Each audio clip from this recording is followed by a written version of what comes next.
Hare Krishna. So we are in, like I said, we have started with our 10th chapter, and this is the 6 middle chapters of Bhagavad Gita, which falls under the umbrella of Bhakti Yoga. And we completed chapter 7, which was knowledge of absolute. Chapter 8, attaining the supreme. Chapter 9, the most confidential knowledge. And now we are into the chapter 10, which is the opulence of the absolute. And this has 42 shlokas. Yeah. Now, last time we covered from shloka 1 to 7, which covered, just a quick gist on what we covered in the last session. So Krishna started with the first shloka, where, of course, he's continuing from 9th chapter, right? So Krishna is, in the peak after, because he's, into the bhakti part, completely into the love part. So he is at ecstasy. So he continues that with the 9th chapter. So the 10th chapter, he starts saying, that the first shloka itself, he tells Arjuna, I'm gonna give you a more wonderful knowledge, which is, the bestest. And that word which he used was paramam vachan, right? So I'll give you the paramam, the topmost knowledge, which is the best, right? And then in the second shloka, Krishna says that, nobody knows, him, right?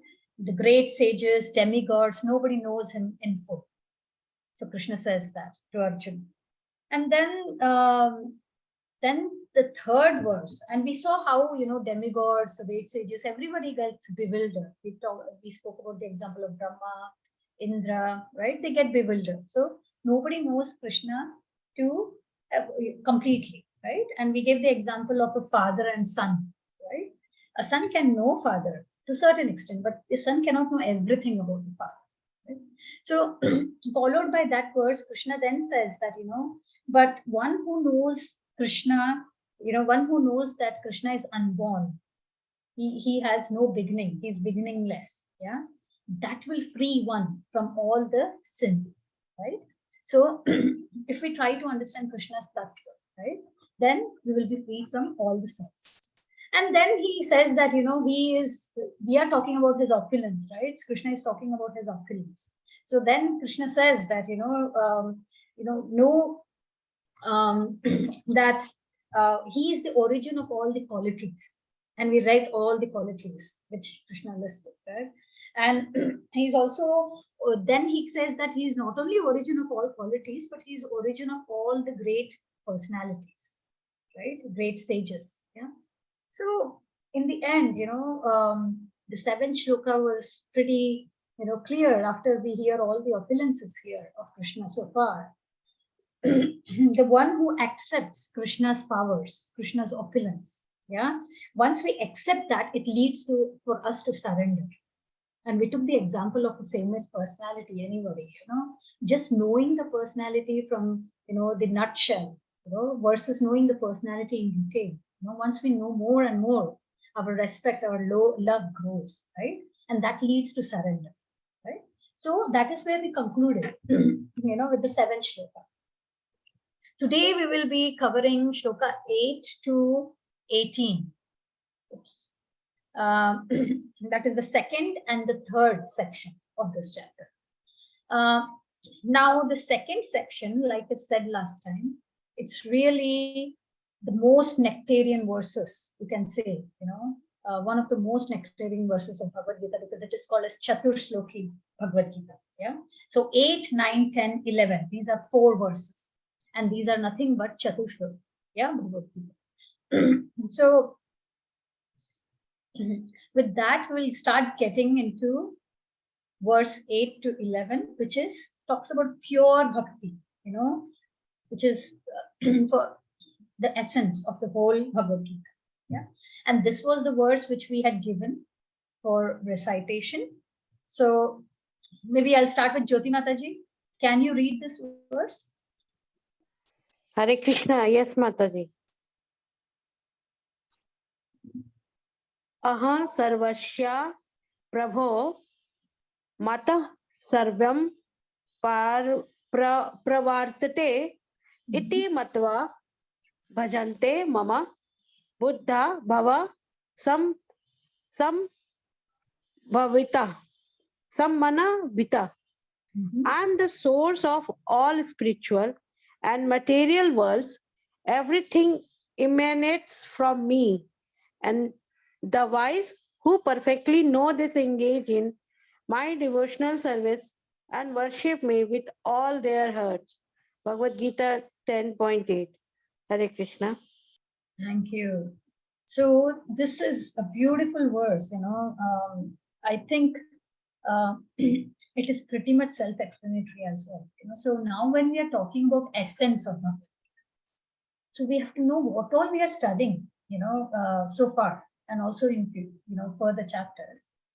These four shloka should give us the understanding that this is what Krishna is, and this is what I need to, right? So it is in a nutshell, it should give us an idea that what exactly is the key message, right, of Bhagavad Gita. And this is what Krishna is doing for us. He is trying to squeeze everything in 4 verses so that we get the gist. If somebody wants to understand Bhagavad Gita, I think these are the 4 verses, which of course you need to know a bit more to feel the verses, right, to get into. But it is a nice place where we can get the essence of the whole Gita. What is the important message, right? So now this shloka, aham sarvasya prabhavo. See, aham means I, right? Sarvasya means all, of all the.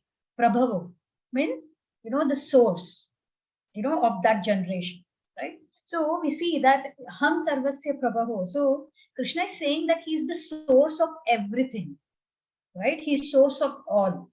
Yeah. He also mentions, if you remember, in 7th chapter we went through, right? There also, see, when we talk about opulences, we saw some opulences which Krishna also mentioned in 7th chapter, then in 9th chapter, and 10th chapter fully talks about, right? That's why it's titled as the opulence. In 7th chapter, we learned, if you remember, I'm the taste of water, I'm the heat in light, right? He gives that. So he's the source of, light, basically, of sun, moon, everything, what we eat. We are able to eat the vegetables, fruits, we are able to survive because of the light which these are getting, right? The crops are getting. Now, that shows that, he is the source of, he confirmed that he is the source of all these basic necessities, right? He already mentioned, right? So same way here, he is, because it's the essence now, we have to understand that again, Krishna is highlighting, aham sarvasya prabhu. So I am the source of everything, he's even the ability to think, he said, right? He's the intelligence of the man. He mentioned many things.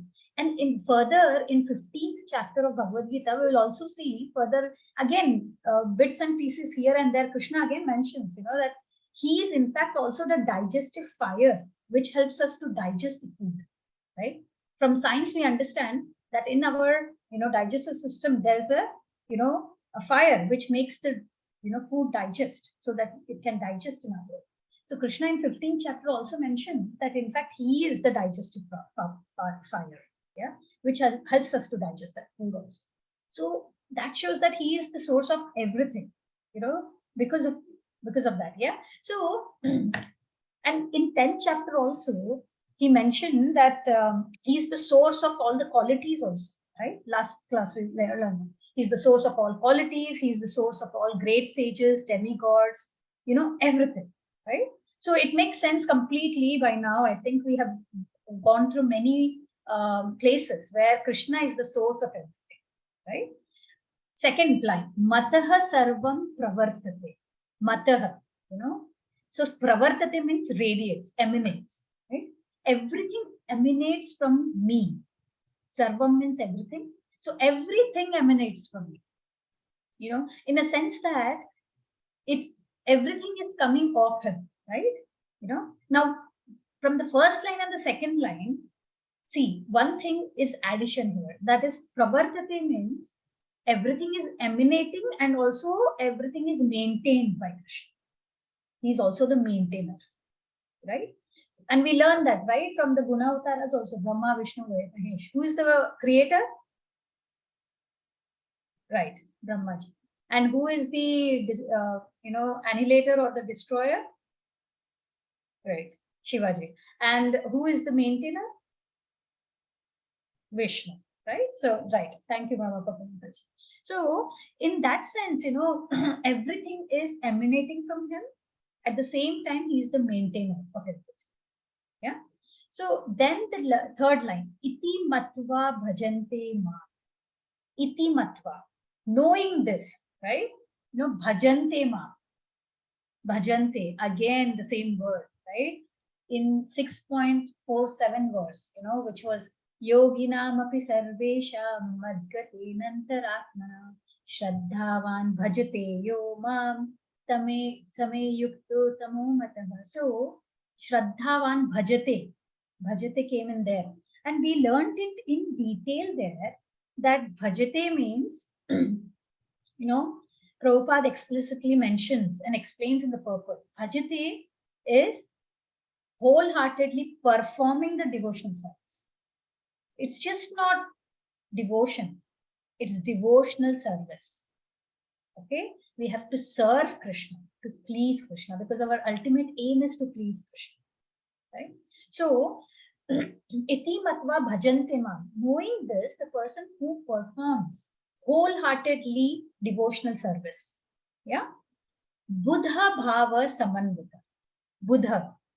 Now, what is Buddha? Now we know, like Buddha, right? The incarnation of Krishna. Buddha means what? Enlightenment. The one who is enlightened. Okay. So Buddha here is the same thing. Someone who is enlightened. Yeah. It is opposite of the word we studied, Moodha, right? Moodha are one of those 4 classes of people who can never, approach Krishna, never perform devotional service. Yeah, Moodha. So this is opposite of that, Buddha, right? So someone who performs devotional service with enlightenment. Yeah. See, once we get enlightened, means once we know, right, about Krishna, we understand the opulence and all of that, then our respect, like I said, our respect for that person gradually grows. And then we get emotionally attached to that person. And that is what bhava is. Buddha bhava. Bhava is what? Emotions.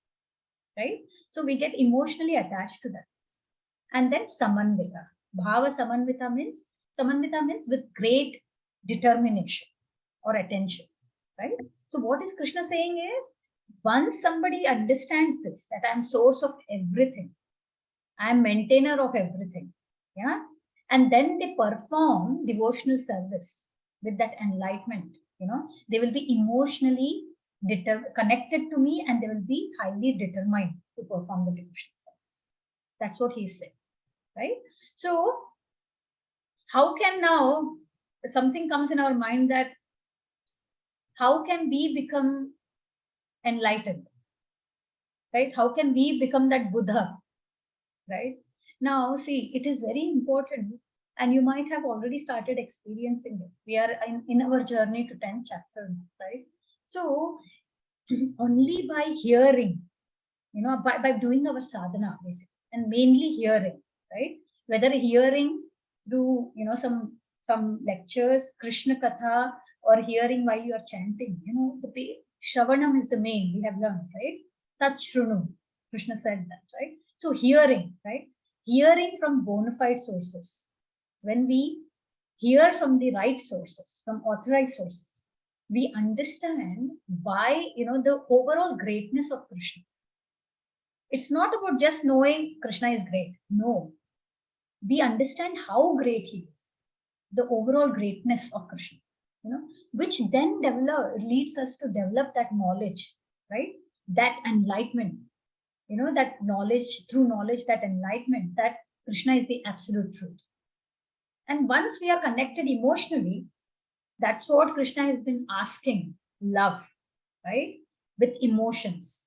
It's, and wholeheartedly, once somebody performs that devotion service with love, with emotions, then, we will go back to it.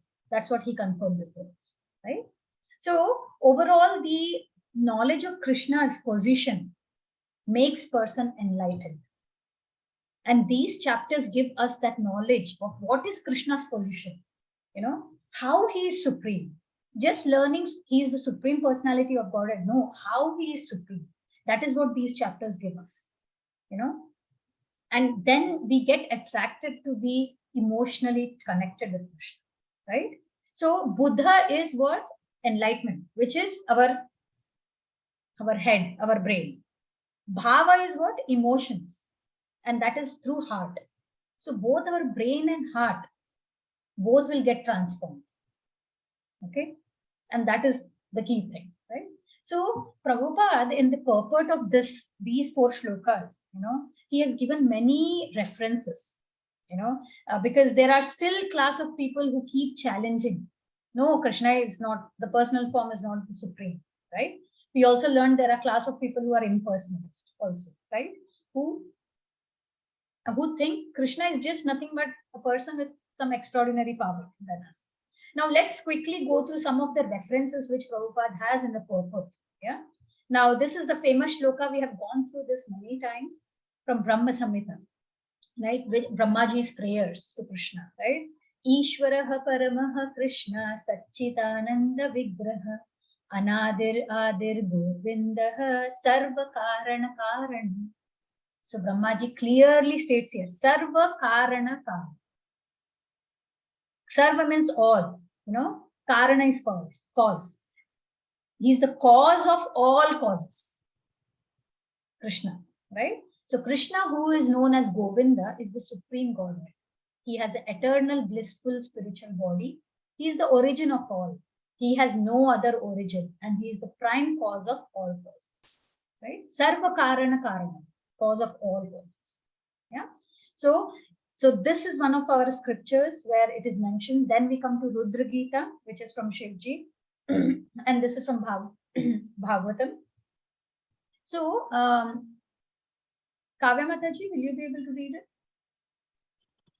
Yes, Mataji. My dear Lord, you are the topmost of all bestowers of all benediction, the oldest and supreme enjoyer amongst all enjoyers. You are the master of all the world's metaphysical philosophy, for you are the supreme cause of all causes, Lord Krishna. You are the greatest of all religious principles, the supreme mind, and you have a brain which is never checked by any condition. Therefore, I repeatedly offer my obeisances unto you. Srimad Bhagavatam 4.24.42 Rudra Gita. Hare Krishna. Thank you. So, yes, this is from Srimad Bhagavatam 4th canto, 24th chapter, 42nd verse. Yeah. So, wherein Shivji is also clearly stating the same lines as Brahmaji, that Krishna is the cause of all causes. He's the supreme cause. Yeah. So see, these are the why Prabhupada is also highlighting. It's for us to understand, that demigods, like Shivji and Brahmaji, they are the prime demigods, right? They are also accepting Krishna as the greatest authority, as supreme, right? So our scriptures clearly mention, we also have some Upanishad references today, and also in Bhagavad Gita itself, you would see Krishna has mentioned since 7th chapter many times that I am supreme, right? Krishna himself has also mentioned, right? So you would not see that anywhere else. Any other person, they cannot. You never see them claiming I am, right? And then comes Varaha Purana. So Varaha Purana shloka is Narayanaha Paro Devas Tasmad Jatas Chaturmukha Tasmad Rudro Bhavadevaha Sacha Sarvagnya Metam Gataha. Narayana is the supreme personality of God, and from him Brahma was born, and from whom Shiva was born, right? This is, so from the purport again, from Varaha. So we learn this, like I have said before, in Srimad Bhagavatam, 2nd and 3rd canto, you clearly see this, as who comes after whom, right? And we touch base this also, that from Mahavishnu comes Garbo Daksha Vishnu. The Vishnu lying here in the Karana ocean, this is Mahavishnu. Okay. And from Mahavishnu, he expands as Garbhodaksha Vishnu. When he breathes out, several universes come. And when he breathes in, universes get devastated. So you can see the small bubbles there, right? These are the universes. And within that, he expands as Garbhodaksha Vishnu. Okay. And then from Garbhodaksha Vishnu's navel, the lotus stem comes out, and from which Brahmaji is born. Okay. And then Brahmaji starts creation with 4 Kumaras. And after 4 Kumaras comes Rudra, which is Shivji. Okay. So this whole thing as who comes after whom, this is completely mentioned very much in detail in Bhagavatam. Yeah. So, but this gives us a good idea as well, how different scriptures clearly state everything is aligned. Yeah. And how, and Mahavishnu is expansion of expansion of expansion of expansion of Krishna. That also we study. Okay. So further, we have, yes, Krishna himself declares in 7th chapter that all created beings have their source in 2 natures. Of all that is material and all that is spiritual in this world, know for certain that I am both the origin and the solution. Okay. So it is very, he also mentioned that he is originator of everything. And then again, the famous shloka, Mataha Padartharam Nanyat Kinchit Asti Dhanandeya Mahi Sarvam Idam Kotram Sutre Mani Ganaiva, right? So, O conqueror of wealth, there is no truth superior to me. Everything rests upon me as pearls are strung on a thread, right? He is the thread and everything else are the pearls. Yeah, very famous shloka. So, and then again, Bhagavad Gita, purport, this is taken for purport. Ramaprabha Mataji, will you be able to read? Yes, Maataji. Lord Krishna is the source of all generations and he is called the most efficient cause of everything. He says, because everything is born of me, I am the original source of all. Everything is under me. No one is above me. There is no supreme controller other than Krishna. One who understands Krishna in such a way from a bona fide spiritual master with references from Vedic literature engages all his energy in Krishna consciousness and becomes a truly learned man. Bhagavad Gita 10.8%. Yeah. See, he's saying that he is the cause of all causes. He's the origin source of all. Right? Now, see, we have to understand, we should have a right thought process, because sometimes when we read, we may have the question, right, coming up in our mind. And these will get sorted, like you might have many in the before when we started Bhagavad Gita versus now, we might find ourselves in a better place, right? Because these eventually gradually get answered. Now, see, it's important for us to have the right thought process of different level of causes. Okay. So there is something called as immediate cause. Then comes a degree of remote cause, and then comes ultimate cause. These are 3 different degrees. Yeah. Now, for example, let's take a milkman. Yeah. Chaitanya Charan Prabhu gives this example, right? So of a milkman, right?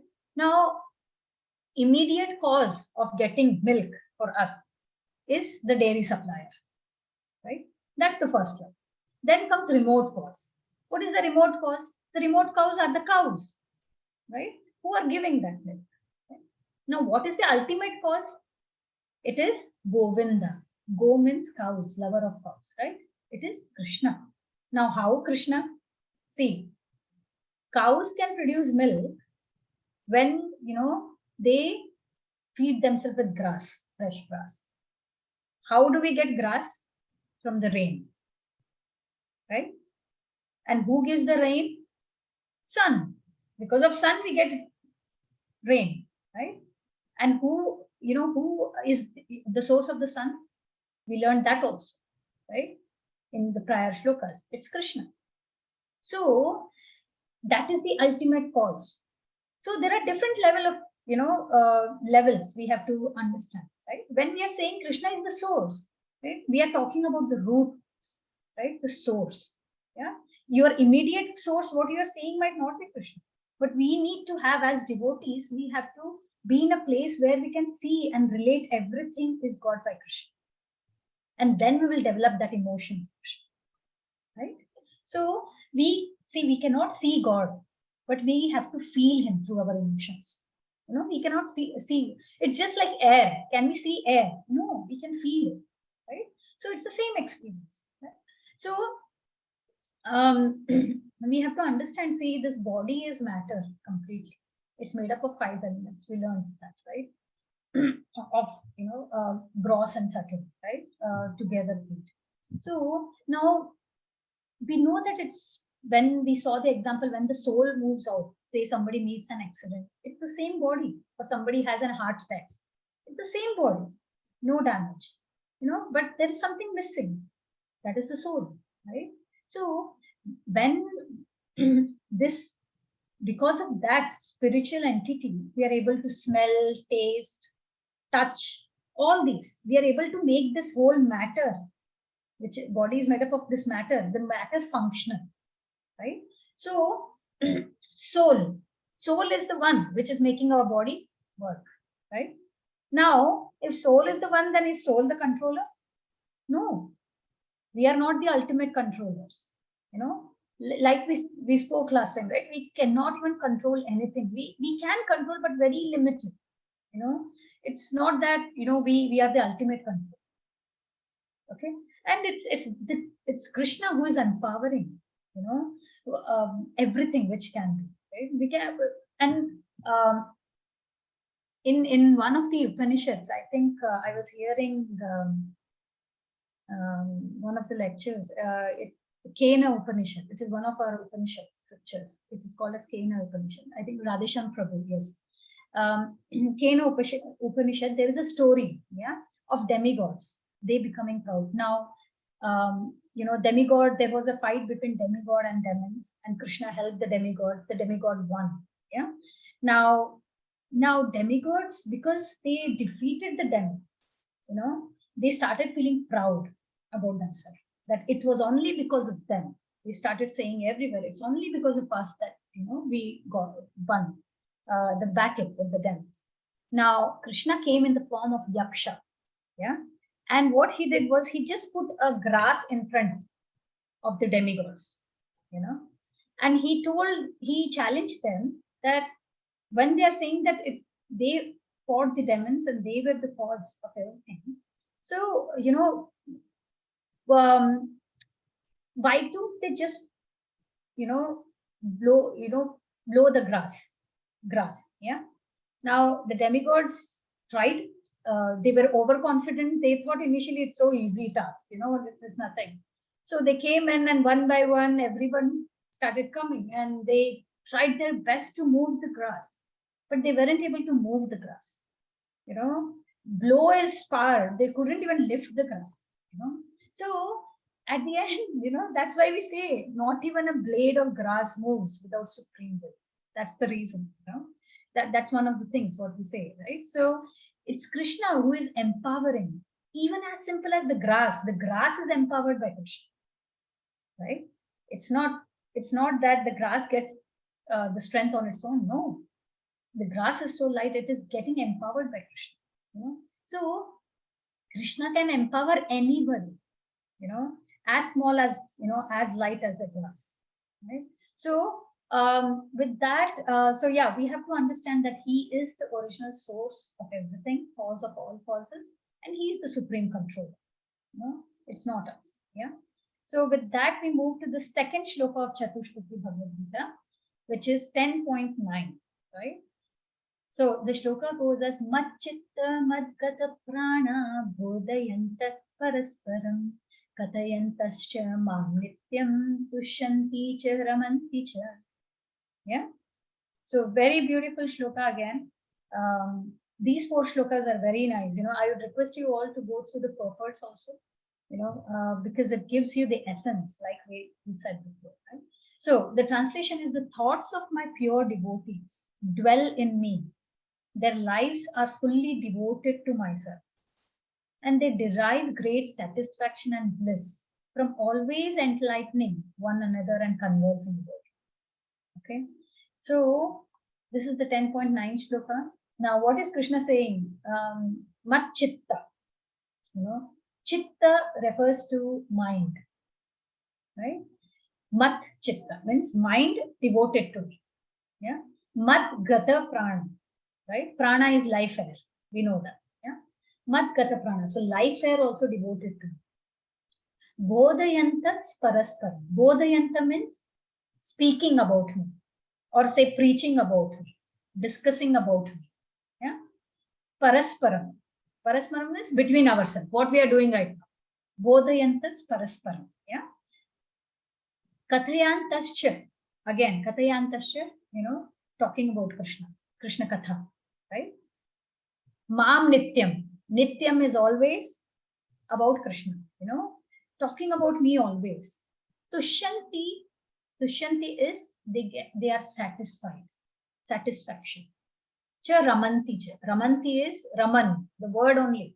Radha Raman, blissful, bliss, full of bliss, right? Tushyanti cha Ramanti cha, blissful.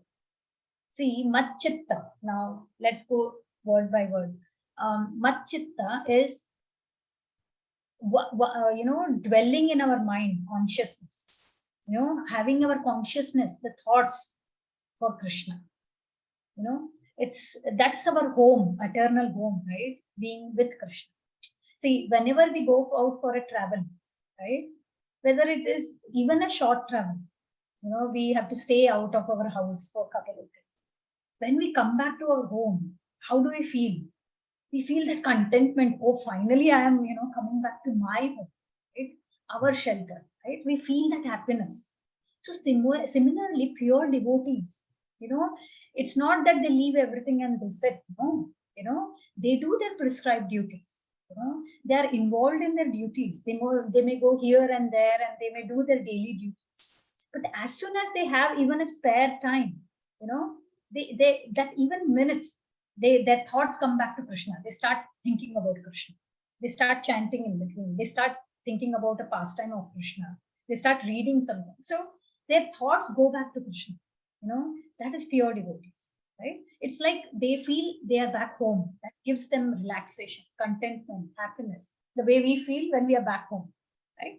So the whole process of bhakti, see, you would have seen by now, it is all about is to make the change of our inner home, where we feel content. Yeah, there might be a time point where we feel that contentment when we watch some TV. There might be, watching some TV or some shows or something, But now, the pure devotee is the same kind of shelter or happiness they get by remembering Krishna. Their mind is dwelling, their consciousness in Krishna. Yeah. Now, see, this shloka particularly gives us three specific things which I could feel. Yeah. First is the symptoms of a pure devotee, how their mind is always dwelling. Yeah. Second is importance of association, because when we are talking about bodhayanta parasparam, yeah, talking of between themselves, right? Kathayantascha mam nityam. Speaking about Krishna. Krishna is not saying gossip. Krishna is not saying talk about family, friends. This happened wrong. Not talking about news. No, he's saying about Krishna, right? So and how will we talk if we don't have somebody? If we don't have a devotee association, whom will you talk to? That area of interest is not common, right? Between devotees and a materialistic person. You'd see the area of interest of discussions of thought process, it never goes along, right? So devotee association is key, right? And then, it gives us an understanding of the ecstasy one has from discussing about Krishna in devotee association. Fine, you have devotee association, but what do you get? That Ramanti, that blissful, that happiness, deep happiness, right? You feel blissful. So it's very, that's why this shloka is very nectarian. In this way, the devotee goes deeper and deeper into devotional service by engaging their mind, consciousness, everything in Krishna, right? Now, Srimad Bhagavatam, it states that the joy, what you get by hearing and talking about Krishna Katha, no other joy can be greater than it. It is the greatest joy. And devotees are in that ecstasy when they discuss about Krishna. So as we advance in our spiritual life, we can start relishing that richness, that kind of pure love, right? Which we are hearing always, right? But when you start experiencing it, it's like that Chaitanya Mahaprabhu says, right? Shishtastakam Cheto Darpanam Ajnana. So it is like a dust on the mirror. We are cleaning it, and by chanting, reading, hearing, by all our sadhana, we are cleaning it. We are in the process. And once, we reach a stage, we can start seeing through the mirror, right? We can start seeing through us. But for that stage to be reached, we should keep cleaning. We cannot say that, no, I will not, what will this result in? Will this really help, this level of cleaning? No, it will. It will, right? It's like chanting. Quite a lot of people, sometimes they come up saying, will this really help? And we have said the example of, vaccination or a simple medicine. If you're getting a headache, you're taking the medicine from mouth. If the person says, no, it will not work because if the pain is in head, no, you don't know how it works, but there is a process. It will work. Same way, something just because it's not seen doesn't mean it's experiential, right? Okay, so in the purport, Prabhupada has also given that devotional practice. It's like a seed. By doing your sadhana, the seed will fructify further it will grow into a plant. It fructifies fruits, flowers, so please go through the purport, and if you have any questions, you can reach out to me. Yeah. So it grows, and then it starts growing, and there is a stage where it, it crosses the material world, that tree growing. Yeah. And then it will reach spiritual world and will reach the lotus feet of Krishna. That's what, the process. So yeah, that's one of the examples which Prabhupada has mentioned in the purpose. Yeah. So with this, there are a couple of things which we have taken from the purport as well. Reshma Mataji, can you read this on the screen? Yes, ma'am. When the devotee takes shelter under the lotus feet of the Supreme Lord, one becomes fully absorbed in love of God. Then he cannot live even for a moment without being in contact with the Supreme Lord, just as a fish cannot live without water. In such a state, the devotee actually attains the transcendental qualities in contact with the Supreme Lord. Bhagavad Gita 10.9p. Thank you, Mataji. Thank you. So what are we saying? We should have Krishna as our world. Yeah. Everybody is looking for a shelter. Why? To get pleasure. But this is the ultimate pleasure. It is permanent pleasure. So so Krishna says, my devotee takes only shelter with me, under me, and get that pleasure of loving relationship. It's like a fish taken out of water. It's the devotees are asked not to take the shelter, right? So even if you feed fish, we said, right, this example, will gulab jamun with, best of the sweets, best of the snacks, it will not enjoy it because its basic necessity is being in water. Just give it the basic thing. It will be flourishing. It will be happy. Same with us. The basic thing is love for Krishna, which we have followed. Right? So, okay, with that, one more thing from the purport. Jyoti Mataji, will you be able to read? Yes, Mataji. The Srimad Bhagavatam is full of narrations about the relationship between the Supreme Lord and his devotees. Therefore, the Srimad Bhagavatam is very dear to the devotees. Thus, the realized souls in Krishna consciousness take continual pleasure in hearing such transcendental literatures, just as a young boy and girl take pleasure in association. Hare Krishna, Bhagavad Gita 10.9 purport. Thank you. So, see, these are our main two scriptures, right? Bhagavad Gita and Srimad Bhagavatam. Bhagavad Gita is spoken by Krishna, right? And Srimad Bhagavatam is full of stories of Krishna, pastimes of Krishna and Krishna devotees. When we hear Bhagavad Gita, there are quite a lot of, not about hearing, but there are quite a lot of pool of people who say, oh, who does this? Is this real? And Bhagavatam actually shows you that, the exalted devotees, their stories, how they perform devotional practice, how they did that profession, right? Whatever we see, a pure devotee, so and so, we see those as an examples as starting, many stories and Krishna's beautiful pastimes, right? Which shows how he's the controller, but yet he's so sweet. He's not only great, he's very sweet, right? So,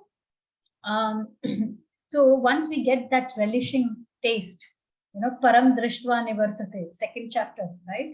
Krishna says, you get the higher taste.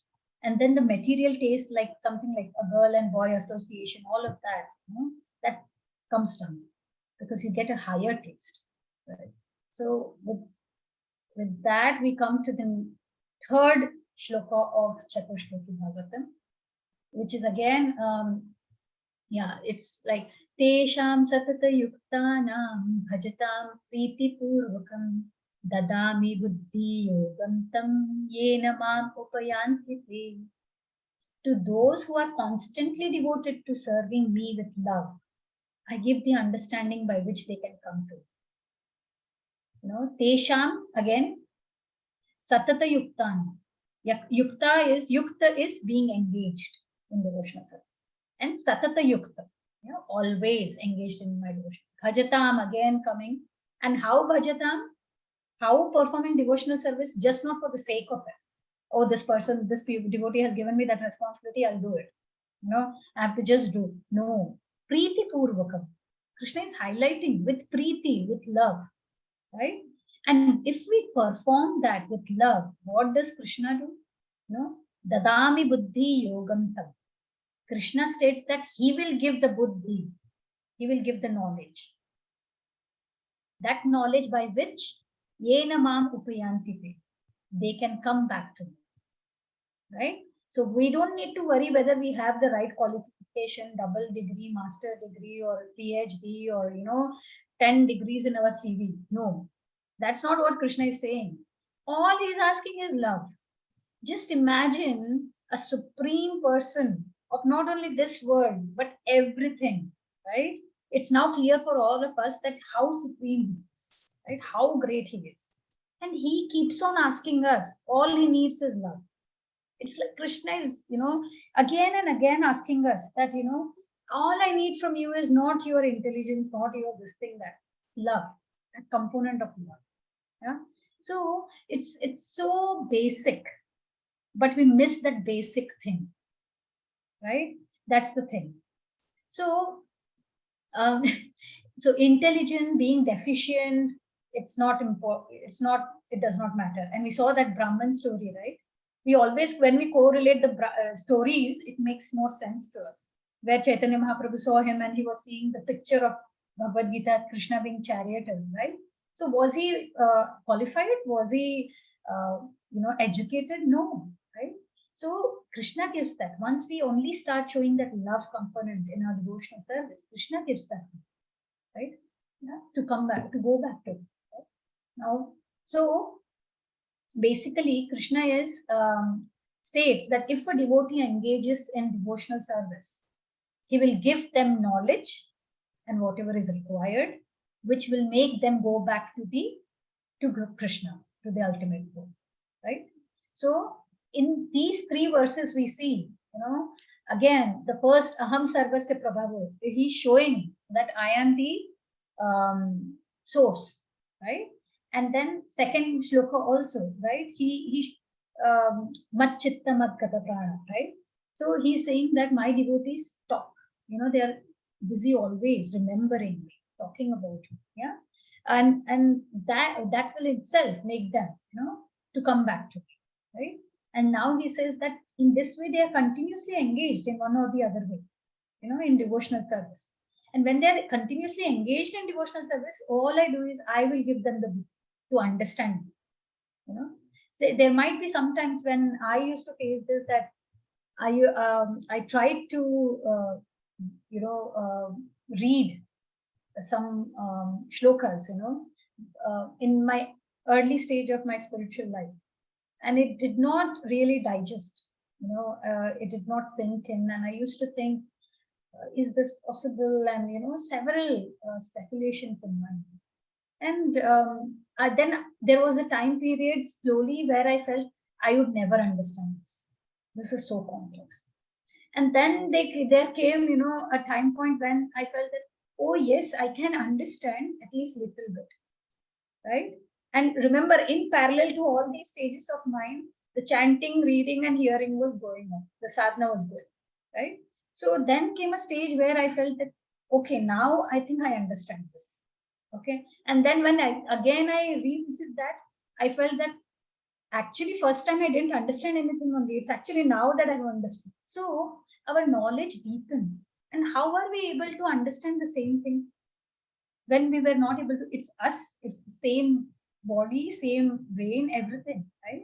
Before we couldn't follow something, and now we are able to follow. Why?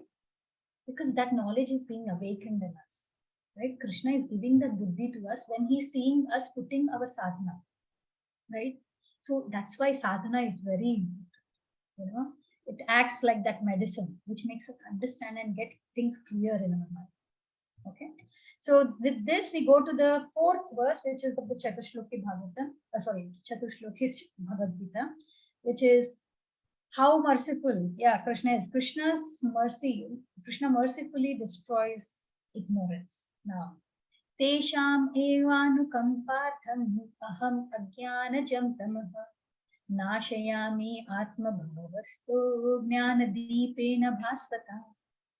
To show them special mercy, dwelling in their hearts, destroy with the shining lamp of knowledge the darkness born of ignorance. Okay? Jnana deepena bhasvata, right? The Jnana Deepa, right? The lamp of knowledge. Krishna lives there. Now, Tesham evanukampartham. Tesham, again, this word you see again repeated. Tesham is for them. He's talking for his devotees, for them. Yeah. Anukampa. Anukampa means mercy, special mercy. Okay. To those I give my special mercy, he said. Tesham evanukampa. Aham ajnana jantam. That ajnana, that ignorance, I take it out. That wall of ignorance or whatever is there, I take it. Yeah? What he does, that wall of ignorance, ajnana jantamaha, nashayami atma bhavast. He destroys, nashayami, he destroys that, yeah, in the heart. Yeah. Dhyana deepena bhasvata. He lights that lamp of knowledge. See, in darkness, we cannot see anything, right? We go lost. Yeah. Same is that, this in this outer world, we are covered. It's full of ignorance, darkness. We're not able to see, right?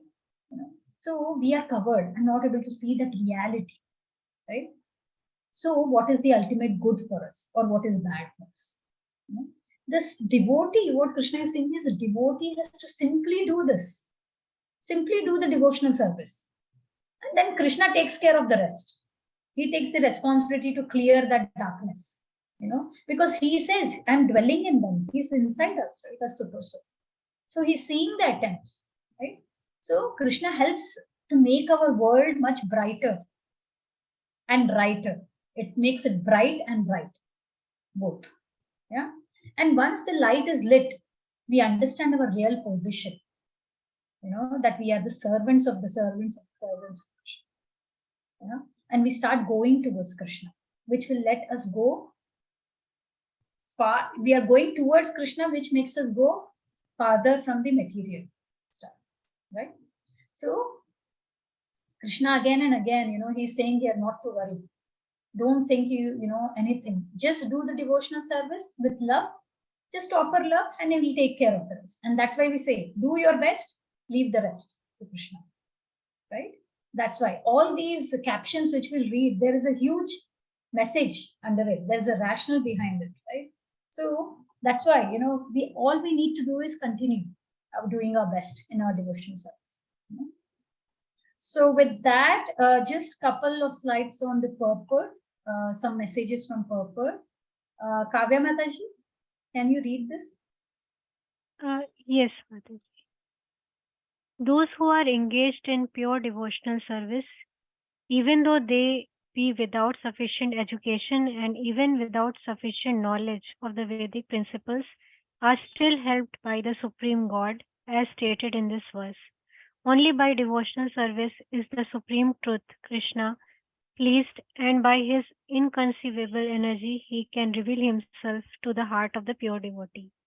The pure devotee always has Krishna within his heart, and with the presence of Krishna, who is just like the sun, the darkness of ignorance is once dissipated. This is the special mercy rendered to the pure devotee by Krishna. As the Lord takes charge, one becomes completely free from all kinds of material endeavors. Bhagavad Gita 10.11 purport. Hare Krishna. Thank you. Yeah, so see, we don't have to do it. The Lord is so merciful that He is doing the cleaning job for us. Right? Rather, we are His servants of servants of servants. We don't even fit that position yet. But still, He is ready to come to us and clean our heart, purify us. Right? He is doing the cleaning job. Right? So He is so merciful. And like we, learned that no education as such is needed. It's just about bhava, emotions, right? Buddha bhava samandita, right? Okay. Now the same thing. One more thing from the purport. Ramaprabha Mataji, will you be able to read? Yes, Mataji. The pure devotee does not have to worry about the material necessities of life. He need not be anxious because when he removes the darkness from his heart, everything is provided automatically by the Supreme Lord, who is pleased by the loving devotional service of the devotee. This is the essence of the teachings of Bhagavad Gita. By studying Bhagavad Gita, one can become a soul completely surrendered to the Supreme Lord and engage himself in pure devotional service. As the Lord takes charge, one becomes completely free from all kinds of materialistic endeavors.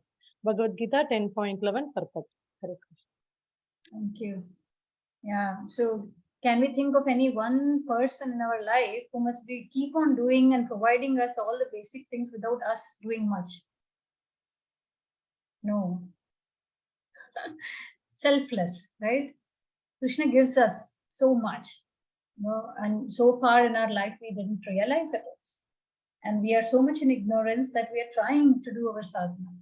We face so many things. So yeah, so he's so merciful, right? So and that's what he says, don't worry about the material necessities, keep doing what you are, that anxiousness will come down, the dependency, our dependency of Krishna on Krishna increases. Yeah. Okay, so these few shlokas, last I think 3 or 4 slides we have, it's from shloka 12 to 18, and just before this, into the 11th shloka, we completed the Chatushloki Bhagavad Gita.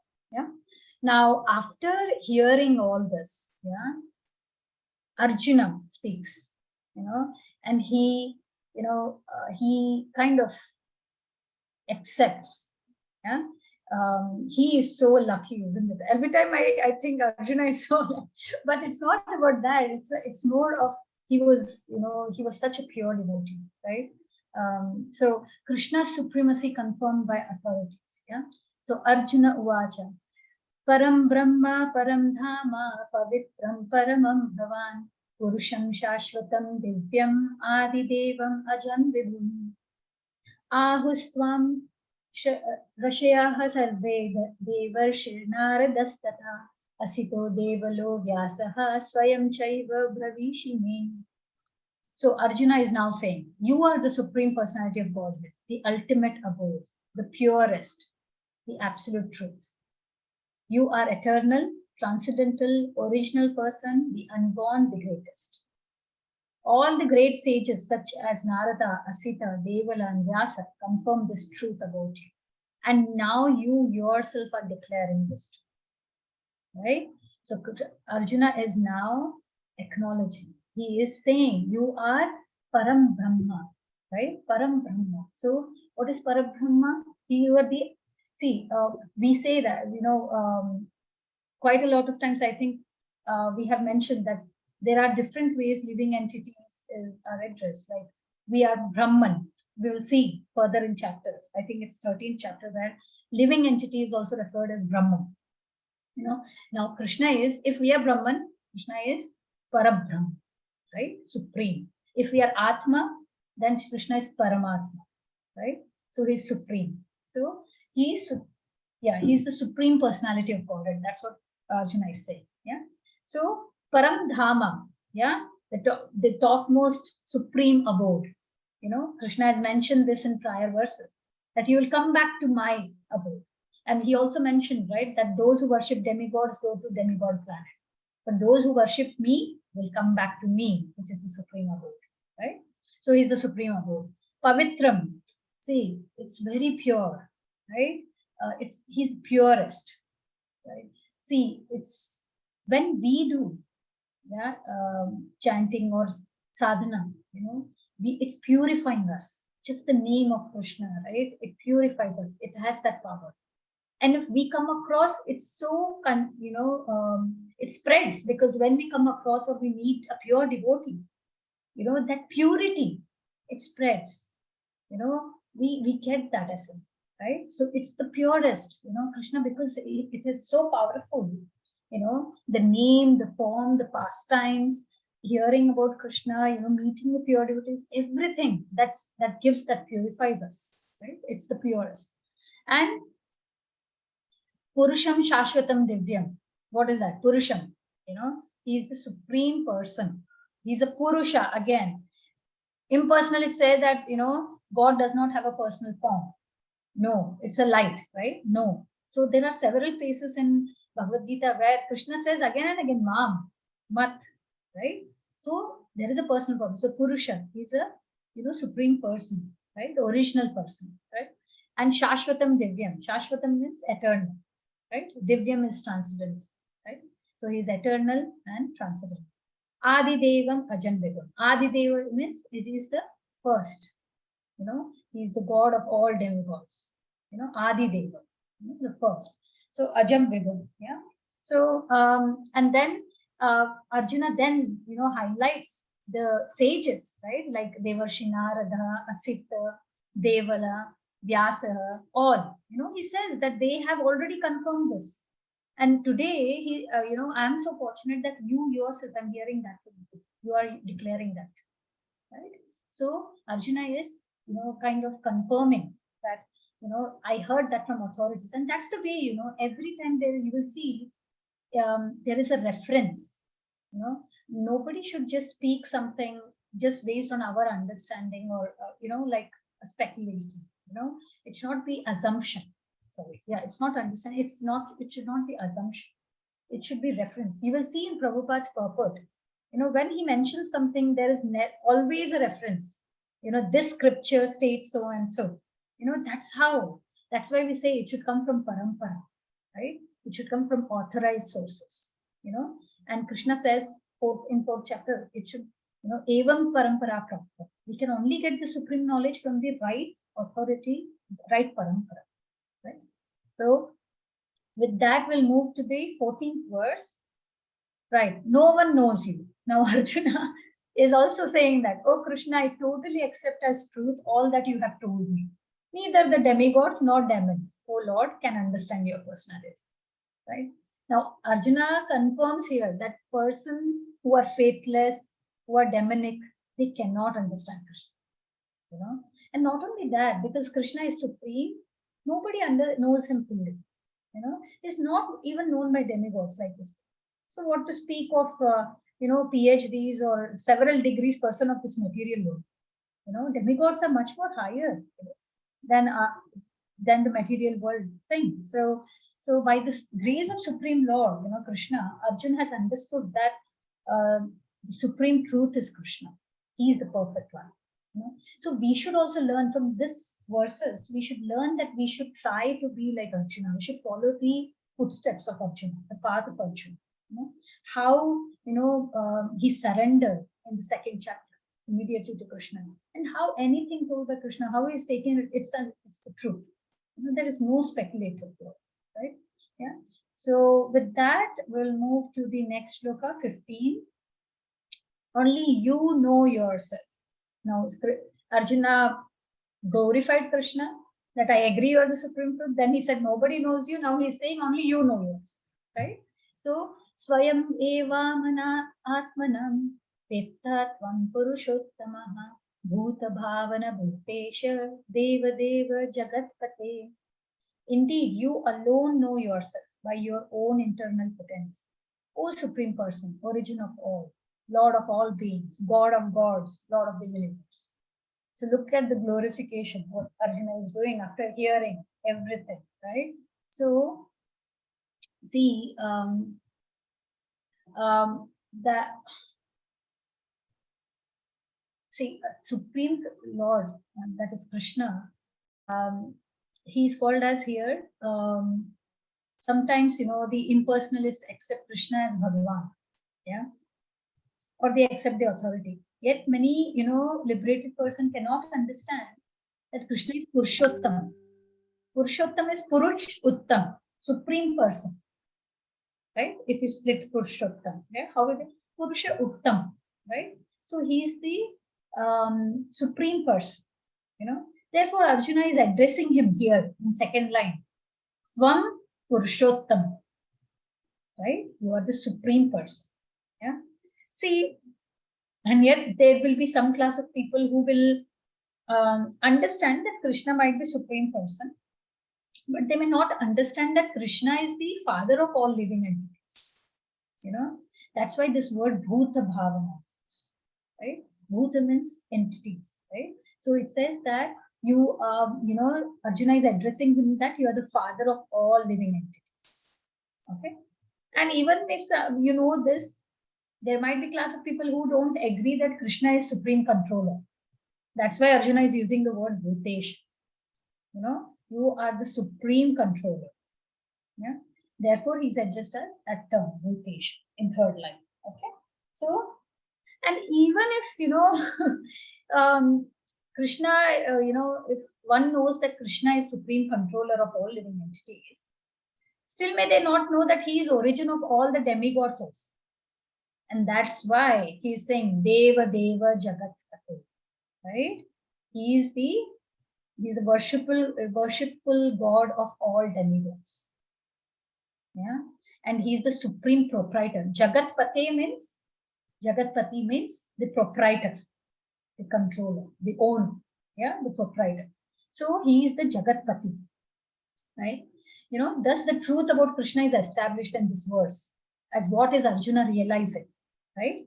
And we should, like we said, we should have the same understanding as Arjuna. We should try to develop that same understanding that Krishna is, supreme person. He's the father of all living entities. He's, the God of all demigods, and he's the supreme controller, everything. Yeah. So with that, we go to 16th and 17th verse. Now, as a pure devotee, what would you do? You don't feel enough when you hear Krishna Katha or something related to Krishna. Now, what is Arjuna saying? Please tell me more. Yeah? Please tell me in detail of your divine opulences by which you pervade all these worlds. O Krishna, O supreme mystic, how shall I constantly think of you? And how shall I know you? In what various forms are you to be remembered? O supreme personality of God. Now, Arjuna is asking this for us. We should know. Arjuna knew the opulence of Krishna, right? Arjuna has, by Krishna's grace, Arjuna has personal experience, right?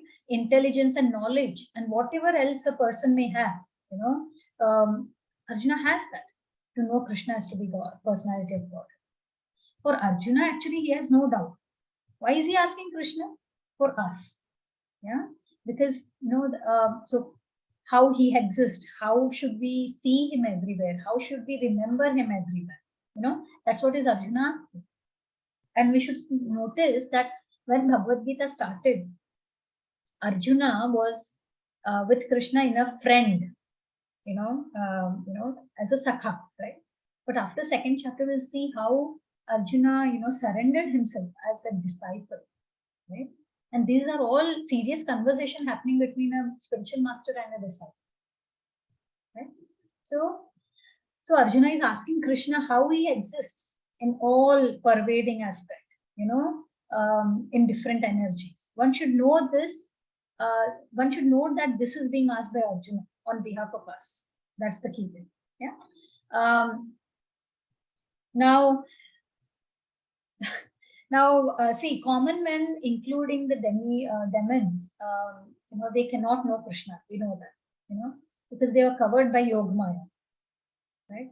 But Arjuna, because he is a Vaishnava, he's a devotee, he's opening this understanding of all pervasiveness of Krishna for us as common people, because Vaishnavas are always very, merciful, So that's the reason why, we should have that pure devotee association. We should try, right, to understand more and more about Krishna.